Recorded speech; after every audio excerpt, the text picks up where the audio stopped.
अस्सलाम वालेकुम नाज़रीन। आज का जो हमारा ये व्लॉग है ये थोड़ा सा रूटीन से हट के है। जिस दिन से मैंने यूट्यूब चैनल को शुरू किया था मैंने दो अपनी जो है वो प्ले लिस्टें उस दिन क्रिएट की थी, एक रिपोर्टिंग के हवाले से और एक व्लॉगिंग के हवाले से। तो आज़ाद कश्मीर में जनरल इलेक्शन है। आज की जो मेरा ये व्लॉग होगा ये एक रिपोर्टिंग प्लेलिस्ट में जो है वो इसको मैं डालूँगा और आने वाले जो व्लॉग हैं मेरे वो भी इसी हवाले से होंगे। तो आज हम बात करेंगे, जो मेरा फ़र्स्ट व्लॉग होगा इसमें हम मरीम नवाज़ की हिकमत अमली और आज़ाद कश्मीर में जो वो बयानियाँ लेकर आई हैं इसके ऊपर हम बात करेंगे। आज़ाद कश्मीर में जो पिछली गवर्नमेंट थी नून लीग की, इस हवाले से बात करेंगे। बिलावल को कंपेयर करेंगे कि कोटली में जो जलसा हुआ है उसमें बिलावल ने किस कदर क्राउड इकट्ठा करने में वो कामयाब हुए और उनकी तकरीर जो थी वो कैसी थी। इसके साथ साथ जो हम बात करेंगे वो पाकिस्तान तहरीक इंसाफ के जो वज़रा हैं वफाकी, उनके जो दौरे हो रहे हैं आज़ाद कश्मीर में और उनका जो बयानिया है उसको भी हम जो है वो बयान करेंगे।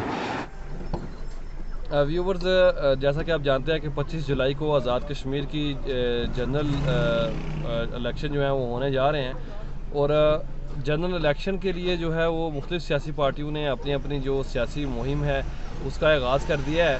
इससे कबल जो है बिलावल भुट्टो ने कोटली से एक जलसे की सूरत में अपनी सियासी मुहिम का आगाज़ किया था। उसके बाद जो है वो वफाकी वज़रा अली मीन गंडापुर और इसके साथ जो है उनके साथ जो है मराज सईद थे वो भी कोटली में आए। और अब जो है नून लीग जो इस वक्त आज़ाद कश्मीर की तीसरी बड़ी सियासी क़ुव्वत जो है वो तस्वर की जाती है, वो उनकी जो नायब सदर हैं मरीम नवाज़, वो आज कोटली में एक जलसे से जो है वो अपनी नून लीग की सियासी मुहिम का आगाज़ करेंगी और यूँ कोटली आज़ाद कश्मीर के 6 हलकों के जितनी भी क़यादत है और उनके कारकुनान हैं वो कोटली जो है ना पहुँच रहे हैं और वहीं से उनको बूस्ट मिलेगा। आज की जो सियासी मुहिम है मरीम नवाज़ की, उसको इस जलसे में जो है हम देखेंगे कि उनकी स्पीच किस कदर पावरफुल है, क्योंकि ये लाइन ऑफ कंट्रोल का इलाका है और मैदानी इलाका है और आज़ाद कश्मीर का कोटली जो है ये आबादी के लिहाज से सबसे बड़ा ज़िला है और यहाँ पर जो है वो इसी ज़िला से अपोजिशन लीडर भी हैं, वो पीपल्स पार्टी के हैं। इनके साथ साथ मुख्तलिफ वज़रा जो हैं वो भी इसी हल्के से जो है वो तल्लुक़ रखते हैं और नून लीग की जो गवर्नमेंट है वो भी यहाँ से जो है वो 2 से 3 वज़रा जो हैं वो उसमें काम करते रहे हैं। इनमें से जो कुछ ने अभी छोड़ भी दिया पार्टी। तो आज का जलसा जो है ये नून लीग की समझ लें, क्योंकि हुकूमत भी नून लीग की है और इलेक्शन भी आगे जो है होने जा रहा है और ये इंतखाबी जो मुहिम है इसका जलसा जो है वो जनरल इलेक्शन के ऊपर जो कारकुनान हैं नून लीग के जो वोटर सपोर्टर हैं उनके ऊपर एक गहरा असर छोड़ेगा। तो इस जलसे के ऊपर हमारी नज़र रहेगी और आज इस जलसे की जितनी भी वो कवरेज होगी वो हम करेंगे और इंडिपेंडेंट होकर हम एक तज्जिया देंगे, इंडिपेंडेंट होकर बताएंगे कि मरीम नवाज़ जो हैं वो कितना जो क्राउड है वो इकट्ठा कर सकी हैं। उनके साथ साथ कारकुनान में कितना जोश व खरोश था और जिस जगह के ऊपर ये जलसा हो रहा है वहाँ पे कितने लोगों की कैपेसिटी है। और जब मरीम नवाज़ जलसा शुरू करेंगी तो उसके बाद हम ये जो है वो तज्जिया करेंगे, इसको भी देखेंगे, आप लोगों को दिखाएंगे कि आया कि ये जलसा एक क्योंकि मरीम को क्राउड पुलर भी कहा जाता है, तो ये आज के जलसे में पता चलेगा कि कोटली की आवाम जो है वो मरीम नवाज़ को किस कदर चाहती हैं और कारकुनान जो हैं वो कितने जो हैं किस तादाद में इकट्ठे करने में नून लीग जो है वो कामयाब होती है। अच्छा जी, मैंने आपको कुर्सियाँ भी दिखाई हैं, आप ये देख लें कि ये तकरीबन मेरे ख़्याल से जो मैं सही अगर बात करूं तो मैं ऊपर से भी आपको दिखाई हैं 1000 के लगभग कुर्सी यहाँ पे लगाई गई है इस पूरी इमारत में और ये चारों तरफ से बंद है। और ये आप समझ लें कि एक छोटा सा ग्राउंड है ऑफिस के बाहर और इसका अहाता है यहाँ पे। ये सारा जो आज का प्रोग्राम है ये यहाँ पर हो रहा है और इसमें आगे वकला का जो है वो चैम्बर्स आ जाते हैं, उनकी जो है वो सारी आ जाती हैं इस जगह के ऊपर और यहाँ से इस जगह के ऊपर तकरीबन 1000 कुर्सियाँ, काफ़ी फासला रखा गया कुर्सी में।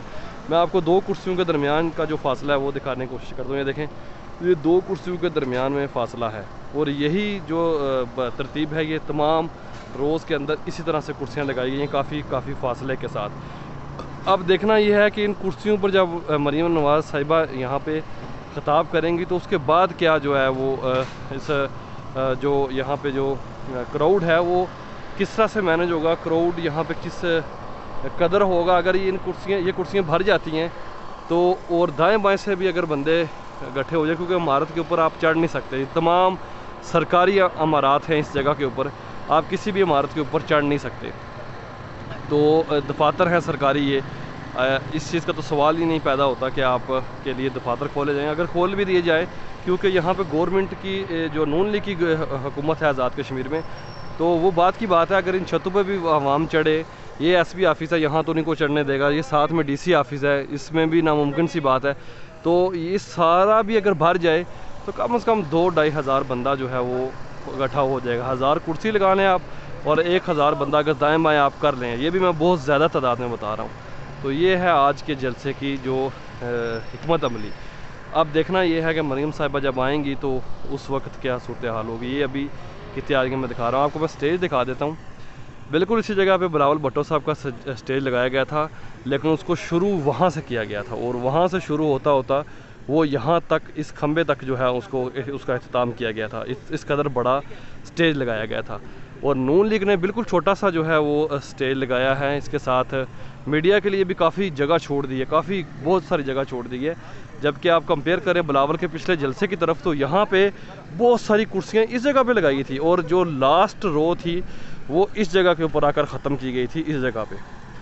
ठीक है, मुझे अच्छी तरह से याद है कि यहाँ तक आवाम थी, इस जगह तक आवाम थी, ये सारी जगह इन्होंने छोड़ दी है, पता नहीं क्या सोचकर छोड़ी है। और इस जगह के ऊपर जो है वो मीडिया को कवरेज हम दे रहे थे, और ये जगह जो है सहाफ़ियों के लिए बैठने के लिए थी, जो बाद में वो भी ख़त्म होगी। तो ये नून लीग की हिकमत अमली है अभी तक। इसके बाद हम देखेंगे कि मज़ीद जो है वो जब यहाँ से जलसा शुरू होगा तो क्या हिकमत अमली होगी इनकी। अभी तक जो तैयारियाँ हैं वो इस तरह की तैयारियाँ की जा रही हैं यहाँ पे। और इस वक्त जो कुर्सियाँ लगाई गई थी, उन कुर्सियों की जो तादाद थी वो उस वक्त मैंने अपने दोस्तों से भी इस चीज़ को कन्फर्म किया। इसके अलावा जो मीडिया के बाकी नुमाइंदे थे उनसे भी कन्फर्म किया, और कुर्सियाँ लगाने वालों से भी मैंने इस चीज़ को कन्फर्म किया। तो 1300 से 1500 के दरमियान कुर्सियाँ उस वक्त लगाई गई जब मरीम नवाज़ नहीं आई थी। आपने स्टार्टिंग में मेरी ये जो व्लॉग था, जो मैंने उस जगह के ऊपर जो वीडियो मैंने बनाई थी और जो चीज़ें मैंने उस वक्त रिपोर्ट की थी, वो भी मैं आपको सुनवा चुका हूँ। जब इस जलसे का जो शुरुआत हुई, तो इस जलसे की शुरुआत जो थी वो उस वक्त ये अंदाज़ा नहीं था, जो मकामी इंतज़ामिया थी उसको भी इस चीज़ का अंदाज़ा नहीं था, और जो नून लीग की मकामी क़यादत थी जो इस जलसे को जो है वो हैंडल कर रही थी, इंतज़ामात कर रही थी, उनको भी इस चीज़ का अंदाज़ा नहीं था कि पब्लिक जो है वो इस कदर इकट्ठी हो जाएगी। ये ज़्यादती होगी अगर हम ये बात ना कहें। मरीम नवाज़ जहाँ भी जाती हैं वो क्राउड पुलर ज़रूर हैं, क्राउड इकट्ठा कर लेती हैं। आज़ाद कश्मीर में भी ऐसा ही हो रहा है। अगर कोटली के जलसे की हम बात करें तो यहाँ पर भी मरीम नवाज़ को देखने के लिए, उनको सुनने के लिए लोगों की बहुत बड़ी तादाद मौजूद थी। मैंने उन लोगों से जब इसको जानने की कोशिश की, और कुछ लोगों से जब मेरी बात हुई, तो उनसे जब जो मैंने मालूमात इकट्ठी की वो ये थी कि वो मरीम नवाज़ को ज़्यादातर जो लोग थे वो देखने के लिए आए थे, और कुछ का ये कहना था कि उन्होंने मरीम नवाज़ को सिर्फ टीवी पर देखा है और वो सिर्फ यहाँ पर देखने के लिए आए हैं। जब मैंने वोट डालने की बात की तो उनका यही बयानिया था कि नून लीग को वो वोट नहीं देंगे, क्योंकि नून लीग ने यहाँ पर टिकट की जो तकसीम है वो गलत की है। यहाँ पर टिकट के जो उम्मीदवार थे, जो मजबूत थे, उनको टिकट दिया नहीं गया, और एक नए बंदे के साथ नून लीग ने इस हल्के में ट्राई की है। मरीम नवाज़ का ये इस हल्के में जो जलसा था, ये कोटली के बाकी 6 हलकों में भी अहमियत का हामिल था, लेकिन इसके बावजूद सिर्फ खुईरट्टा से राजा एयाज और राजा रियासत जो हैं हल्का 5 से, वो जो है बड़ी तादाद में रैलियों की शक्ल में लोग जो है वो जलसेगाह में लाना जो है उन्होंने उसमें कामयाबी हासिल की। इसके अलावा कोई भी जो मकामी था या नक्याल से जो रैली की तादाद थी वो बड़ी थी। इसके अलावा मकामी लोगों में की जानब से नून लीग के जो कारकुनान थे वो इस कदर रैलियाँ गठी या इस कदर बंदे इकट्ठे नहीं कर सके। जो भी बंदे इकट्ठे हुए थे वो सिर्फ मरीम साहिबा को देखने के लिए आए थे और उनको सुनने के लिए आए थे। मरीम नवाज़ के पास जो बयानिया है उसकी अगर हम बात करें तो मरीम नवाज़ ने यहाँ पर भी पाकिस्तान के वज़ीर आज़म इमरान खान के ऊपर जो है वो ताबड़तोड़ हमले किए। कोई नया बयानिया उन्होंने कश्मीरियों के लिए नहीं दिया और कोई भी कश्मीरियों के लिए कोई पॉलिसी का ऐलान नहीं किया। जो पॉलिसी वो मुतारफ़ करवा रही हैं कि हम जो है वो इसको आज़ाद कश्मीर को सूबा नहीं बनने देंगे, ये बहुत कमज़ोर पॉलिसी है। कहा जा रहा है हल्के के अंदर और आज़ाद कश्मीर भर में कि नून लीग के पास इलेक्शन में जाने के लिए सिर्फ यही चीज़ रह गई है कि एक तो आज़ाद कश्मीर को सूबा नहीं बनने दिया जाएगा, दूसरा यहाँ पर हुकूमत नून लीग की थी। नून लीग की हुकूमत और उनके वज़रा अपनी निजी और कॉर्नर मीटिंग्स के अंदर, इसके अलावा जलसे जुलूसों में वोटरों के सामने इस चीज़ का बयानिया कर रहे हैं कि अगर तहरीक इंसाफ जीत जाती है यहाँ से आज़ाद कश्मीर से, तो आप लोग जो है वो तकसीम कश्मीर की तरफ जाएंगे और एक कश्मीर फ़रोश को जो है वो आप वोट देने जा रहे हैं। यानी कि तहरीक इंसाफ के वोटरों को जो है वो इस तरह से मुतासर करने की कोशिश की जा रही है कि आप जो है एक ऐसे बंदे को वोट देंगे जो आज़ाद कश्मीर को भी तकसीम कर देगा, बल्कि इंडिया की गोद में डाल देगा। यही बयानियाँ लेकर मरीम नवाज़ भी कोटली में और हर जलसे के अंदर इसी चीज़ को जो है फ़रोग़ दे रही हैं और इसी पॉलिसी को अपनाए हुए हैं। जो है इन्होंने इसके ऊपर कोई वाज़िया पॉलिसी नहीं दी और ना ही कोई वाज़िया बयानिया दिया, जिसके बाद अगर आज़ाद कश्मीर में तहरीक इंसाफ की हुकूमत आती है तो या सूबा बन जाएगा या ये तकसीम हो जाएगा। यहाँ पर मरीम नवाज़ और नून लीग अपने ही दो चीज़ों से फिर जाती हैं। वो दोनों ये हैं, या तो वो सूबे पे कायम रहें या इस चीज़ पर कायम रहें कि कश्मीर का जो है वो मज़ीद तकसीम किया जा रहा है और इसको जो है वो इंडिया के हवाले किया जा रहा है। नून लीग के वज़ीर-ए-आज़म राजा फ़ारूक हैदर 5 साल इक़्तिदार में रहे। इन 5 सालों में साहिब ने किसी किस्म की भी कोई जो मज़बूत पॉलिसी थी आज़ाद कश्मीर या कश्मीर के हवाले से वो नहीं दे सके। मेरे जो मीडिया के दोस्त हैं उनके मुताबिक खुईरट्टा के मकाम के ऊपर एक निजी महफ़िल के दौरान राजा इकबाल सिकंदर के घर में मीडिया टॉक्स हुई थी, जो ऑफ द रिकॉर्ड उन्होंने की थी और ऑफ द रिकॉर्ड के बाद उन्होंने ये कई मरतबा जलसे जुलूसों में भी इस ऑफ द रिकॉर्ड को ऑन द रिकॉर्ड भी बनाया, जो उनका ये था कि मैं शायद हो सकता है आज़ाद कश्मीर का आखिरी वज़ीर आज़म हूँ, क्योंकि मुझे बुलाया गया था और बुला के ये फार्मूला मुझे थमा दिया गया और ये बता दिया गया कि आप आखिरी वज़ीर आज़म हैं आज़ाद कश्मीर के। ये बयानिया भी जो है वो दम तोड़ गया है। दोबारा इंतखाबात होने जा रहे हैं। अब नून लीग के पास बेचने को सिर्फ यही है कि जो अगला वज़ीर आज़म आएगा वो तहरीक इंसाफ से आएगा, क्योंकि नून लीग का ये मानना है कि जो इस्लामाबाद में जो इक़्तिदार में हों, वफाक में जो पाकिस्तान में इक़्तिदार में हों, वही लोग जो है आज़ाद कश्मीर में हुकूमत बनाते हैं। और अगर तहरीक इंसाफ का वज़ीर आज़म आएगा तो आज़ाद कश्मीर जो है उसको बेच दिया जाएगा। यही मरीम नवाज़ जलसे जुलूसों के अंदर भी फरमा रही हैं और वज़ीर आज़म के ऊपर ताबड़तोड़ हमले कर रही हैं, जबकि आज़ाद कश्मीर के शहरियों के लिए किसी किस्म की कोई पॉलिसी उनके पास नहीं। नून लीग ने जो पिछले 5 साल गुजारे हैं वो ना तो कोई तरक्याती काम वो करवा सकी, ना ही सियाहत के ऊपर कोई जामिया हिकमत अमली अपना सकी। आज़ाद कश्मीर में सिर्फ ये किया गया कि जो लूट मार की सियासत थी उसको ही फ़रोग़ दिया गया, विरासती सियासत को जो है वो प्रमोट किया गया। किसी की जगह के ऊपर उसका बाप रिटायर हो गया तो बेटा जो है वो सियासत में आ गया, और किसी की जगह के ऊपर किसी मजबूत को उठा के उसकी जगह किसी और को जो है वो टिकट दे दिया गया है। यही नून लीग का बयानिया है जिसको लेकर नून लीग चल रही है। अब अगर बात की जाए वफाकी वज़रा की, वफाकी वज़रा जो हैं वो भी आज़ाद कश्मीर में कोई अच्छी कंपेन नहीं कर रहे। पहले तो आज़ाद कश्मीर भर में तहरीक इंसाफ ने टिकटों की तकसीम ही जो है वो इस तरह से की है कि टिकट लेकर आने वालों को जो उम्मीदवार हैं उनको मुकामी लोग ख़ुद भी इस चीज़ पे परेशान हैं कि ये कौन लोग हैं और इनको टिकटें कैसे मिल गई। जैसे मैं नकियाल हल्के की बात करूँ तो एक नया बंदा जो है वो मुतारफ़ करवा दिया गया। इसी तरह से दीगर जो आज़ाद कश्मीर में अज़िला हैं वहाँ पर भी इस तरह की शिकायत सुनने में आई हैं। और अब वज़रा जो हैं, जो वफाकी वज़रा हैं, वो एक ऐसा कमज़ोर बयानिया लेकर आए। इससे कबल जो है वो तहरीक इंसाफ के वज़रा कश्मीरियों के बारे में इस तरह की ज़बान इस्तेमाल की है कि लोगों को मौका फराहम अब हुआ है कि जब वो कैंपेन के लिए यहाँ पर आए हैं तो लोग उस चीज़ को पुश हुए हैं, और उस चीज़ को लोगों ने कम पुश किया जितना नून लीग ने इस चीज़ को पुश किया है। नून लीग ने व्हाट्सएप ग्रुप्स के अंदर पूरे शेड्यूल सेंड किए और ये बताया कि वफाकी वज़रा आज इस कानून मीटिंग में होंगे, आज यहाँ जाएंगे, आज वहाँ जाएंगे, उनको किस तरह से हैंडल करना है। किस जगह के ऊपर उनका जो है वो रास्ता रोकना है, क्या हिकमत अमली बनानी है, ये सारी एक बड़ी प्लानिंग है जो इस्तेमाल की जा रही है। और इनको नाम दिया जा रहा है कि ये कश्मीरी अवाम का गुस्सा है जो तहरीक इंसाफ के वज़रा के ऊपर निकाला जा रहा है, जबकि इसका हकीकत से कोई तल्लक नहीं।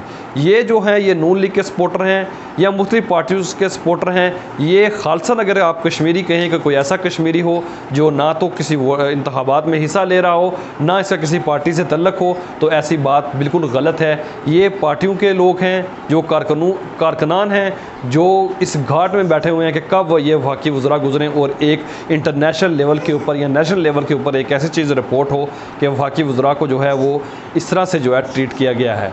इसके साथ साथ मैं बात करूं अगर बाकी सियासत की, तो इस वक्त आज़ाद कश्मीर में गर्मा गर्म सियासत जो है वो अपने अरूज। मरियम के साथ साथ अगर हम बिलावल ज़रदारी भुट्टो के जलसों की बात करें तो बिलावल भुट्टो ज़रदारी भी जो हैं वो उस तरह से क्राउड पुलर नहीं हैं जिस तरह से हमने मरियम नवाज़ को गैदरिंग इकट्ठी करते हुए देखा है।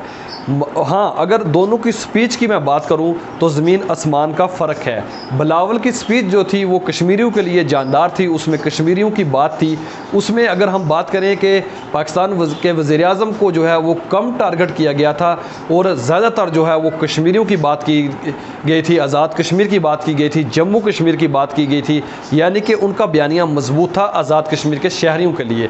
लेकिन मरियम की जो स्पीच थी ये सिर्फ टोटली जो है वो आप इसको कह सकते हैं कि बुग़्ज़ इमरान में थी सारी स्पीचें। महंगाई के ऊपर स्पीच थी, महंगाई और सिलेंडरों के रेट्स हमें बताए गए, चीनी के रेट हमें बताए गए, इसके साथ साथ टमाटरों के रेट हमें जो हैं वो बताए जा रहे थे और LPG जो सिलेंडर है इसकी कीमत हमें बताई गई।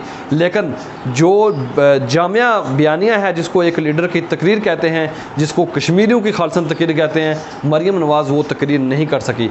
लेकिन क्राउड जो था वो जिस जलसे में भी वो जा रही हैं, अगर इस्तकबाल की बात की जाए तो उनका ये कहना था, उन्होंने ट्वीट किया कि मैं जहाँ भी जाती हूँ अचानक से लोग इकट्ठे हो जाते हैं और अगले दिन ही एक नोटिफिकेशन जो शायद अकान अब्बासी की तरफ से जारी किया गया था वो सामने आ जाता है और उसमें ये बताया जाता है कि फ़लाँ दिन को फ़लाँ टाइम जो है मरियम नवाज़ फ़लाँ जगह से गुजरेंगी, तो आप फ़लाँ जो है इसके इस्तकबाल के लिए बंदोबस्त करें। और मरियम नवाज़ का जो ट्वीट था वो खालसन जो है एक परी प्लान ट्वीट उन्होंने किया था, जबकि हकीकत से इसका कोई ताल्लुक नहीं।